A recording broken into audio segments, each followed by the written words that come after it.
बोलिए वृंदावन बिहारी लाल की जय। श्रावण मास के पावन अवसर पर परमात्मा की बड़ी असीम अनुकंपा और कृपा है। भगवान की कृपा से शिव महापुराण में विद्येश्वर सहितान रुद्राक्ष की महिमा आपसे वर्णन कर रहे हैं। भोलेनाथ ने मैया पार्वती को इस महिमा का वर्णन किया। परमात्मा भोलेनाथ कहने लगे, दिव्य वर्ष सहस्राणि महेशानि पुनः पुरा तपः प्रकुर्वतस्त्रस्त्रम् मनः संयम्य देहि मम। दिव्य सहस्र वर्षों के लिए जब भगवान भोलेनाथ ने तप किया भक्तों की इच्छा के लिए, तो भगवान दिव्य सहस्र वर्ष तक करते रहे एकाग्र मन करते करते, और मन जो है क्षुभित हुआ। तो उस समय भगवान ने अपने नेत्रों को बंद कर लिया और नेत्र बंद करके भगवान के ध्यान में, प्रभु के ध्यान में लीन हो गए। उसमें परमात्मा की नेत्रों से अश्रु की धारा, अश्रु के बिंदु जो नीचे गिर गए, उसी से रुद्राक्ष प्रकट हुआ है। आंसुओं से रुद्राक्ष उत्पन्न हुआ। जो बिंदु जमीन पर, धरा पर, भूमि पर गिरे, उसी से वो रुद्राक्ष प्रकट हो गए। और ये रुद्राक्ष जो है चार प्रकार के रंग हैं। सफेद भी है और ये लाल भी, पीला भी और काला है। श्वेत रक्ता प्रीत कृष्णा वर्णा घेया क्रमाद्भुतैः। सफेद भी है, पीला, लाल और काला, सभी वर्णों को ये धारण करना चाहिए। वैसे रुद्राक्ष कई प्रकार के होते हैं, जिसमें जो कई छोटे भी होते हैं, कई बड़े भी होते हैं। शिव महापुराण में कह रहे हैं कि बदरी फल मात्रम च स्यात् किल महेश्वरी तथापि फलदं लोके सुख सौभाग्य वर्धनम। आमले के बराबर रुद्राक्ष होता है और एक होता है बेर के आकार का और एक होता चने के बराबर। तीनों ही श्रेष्ठ हैं। धात्री माने आमले के फल के बराबर आकार का जो रुद्राक्ष है, ये दिव्य कहा जाता है। बदरी फल मध्यम और चने के बराबर भी भगवान की कृपा से फल देने वाला होता है।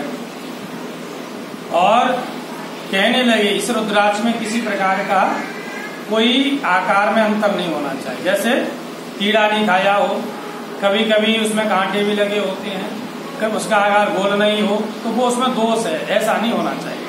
दोष मुक्त रुद्राक्ष को धारण करना चाहिए। और जो एकादश माने एकादश शतानीय 1100 रुद्राक्ष को धारण करता है महाराज, वो तो साक्षात शिव के समान स्वीट हो जाता है। 1100 रुद्राक्ष शरीर में धारण करने वाला भक्त भगवान के स्वरूप में माना जाता है। इसलिए रुद्राक्ष की जो महिमा है बड़ी दिव्य और महान है, अवश्य धारण करना चाहिए।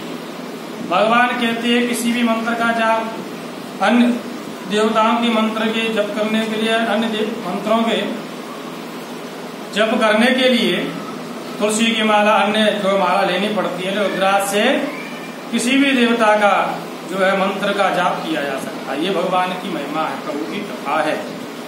इसीलिए भगवान ने कहा है कि इसको अवश्य धारण करना चाहिए। रुद्राक्ष पहने हुए व्यक्ति को शाकाहारी भोजन करना चाहिए। और भगवान भोलेनाथ ने कही कि सफेद रुद्राक्ष ब्राह्मण को धारण करना चाहिए, लाल रुद्राक्ष क्षत्रिय को धारण करना चाहिए, पीला रुद्राक्ष वैश्य को और काला रुद्राक्ष शूद्र जातियों को धारण करना चाहिए। सबको धारण करने का अधिकार रुद्राक्ष का भगवान ने प्रदान किया है। भगवान कहने लगे रुद्राक्ष 14 मुखी वाला होता है। रुद्राक्ष एक मुख से लेकर 14 मुखी वाला, लेकिन सबका फल अलग अलग भगवान ने बताया, महिमा बताई। एक वक्त्र शिव साक्षात् मुक्ति मुक्ति फलप्रद तस्य दर्शन मात्रेण ब्रह्म हत्या यपोहति। एक मुखी जो रुद्राक्ष सबसे सर्वोत्तम कहा जाए, सर्वश्रेष्ठ है। इस रुद्राक्ष का धारण करने से ब्रह्म हत्या का दोष नहीं लगता और साक्षात सेवका है, मुक्ति और मुक्ति को प्रदान करने वाला है। एक मुखी रुद्राक्ष की बड़ी महिमा है। अगर जिस घर में या जिसने एक मुखी रुद्राक्ष को धारण कर लिया, साक्षात लक्ष्मी मैया कहीं भी हो आकर के बस जाती है, सब कामनाओं की पूर्ति होती है एक मुखी रुद्राक्ष के द्वारा। दो मुखी जो रुद्राक्ष है ये जो है सभी कामनाओं को पूर्ण करने वाला और गोहत्या के पाप को भी दूर करने वाला कहा जाता है। तीन मुखी वाला रुद्राक्ष साधनों को संयुक्त करने वाला, सुख के जो साधन है उनको जुटाने वाला और उसके प्रभाव से सभी विद्याएं प्राप्त हो जाती है। चार मुखी माला रुद्राक्ष भगवान का ब्रह्मा का रूप है और मानव हत्या के पाप को दूर करने वाला है और इसके स्पर्श मात्र से चारों पुरुषार्थों की सिद्धि हो जाती है। पांच मुखी माला जो रुद्राक्ष है वो रुद्र रूप कहा गया है, कालाग्नि रूप कहा गया है।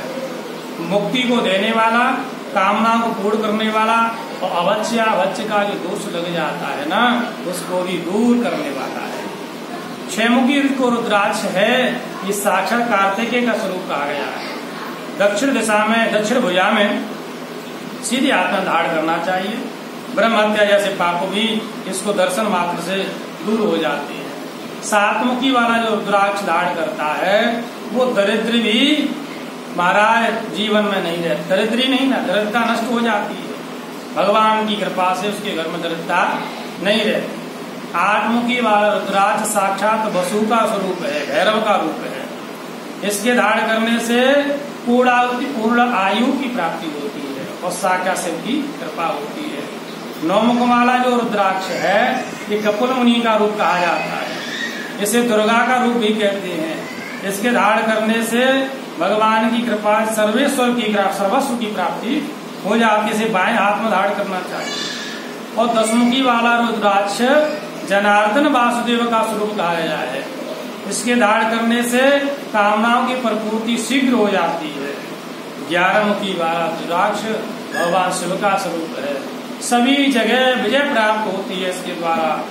और 12 मुखी वाला रुद्राक्ष द्वादश्याम तु रुद्राक्षम धारये के सदे सके आदित्याश्चैव ते सर्वे द्वादशैव स्थितास्तथा। ये जो 12 मुखी माला रुद्राक्ष है भगवान सूर्य का स्वरूप है और इसे केशों में धारण कर सिर पर धारण करना चाहिए। 13 मुखी वाला रुद्राक्ष विश्व देव का स्वरूप कहा गया है, सौभाग्य को और मंगल को देने वाला है, इसलिए इसके धारण करने से भगवान की विशेष कृपा होती है। 14 मुखी वाला रुद्राक्ष है, परम शिव का स्वरूप है और भक्ति से सिर पर धारण करना चाहिए और सब पाप नष्ट हो जाते हैं। ये 14 मुखी तक रुद्राक्ष के मुख कहे गए हैं, इनकी महिमा है, इनका महत्व है, इसे अवश्य धारण करना चाहिए। बिना रुद्राक्ष के शिव की भक्ति करना कोई फायदा नहीं है, रुद्राक्ष धारण करना आवश्यक है। मुख में भगवान के मंत्र का जप और रुद्राक्ष धारण और मस्तक पर त्रिपुंड भस्म धारण। भस्म के धारण करने से भी महाराज सब पाप नष्ट हो जाते हैं, इसलिए भस्म धारण करनी चाहिए, रुद्राक्ष धारण करना चाहिए। और मुख में भगवान के प्रणव मंत्र का जप जो करते हैं वो साक्षात सही पापों से मुक्त होकर के भगवान के शिव को प्राप्त कर लेते हैं। भस्म रुद्राक्ष धारीय शिव भक्त सोचते पंचाक्षर जपाशक्तो षण्मुखी। भगवान ने कहा जो भस्म को धारण किए है, रुद्राक्ष धारण किए है और पंचाक्षर का जप करते हैं, पंचाक्षर मंत्र में जप में लीन है, ऐसे से भक्तों के सुख का वर्णन, उनकी महिमा का वर्णन नहीं किया जा सकता। उनकी महिमा दिव्य होती है, साक्षात शिव के स्वरूप है और भगवान भोलेनाथ की कृपा होती है। बोले शंकर भगवान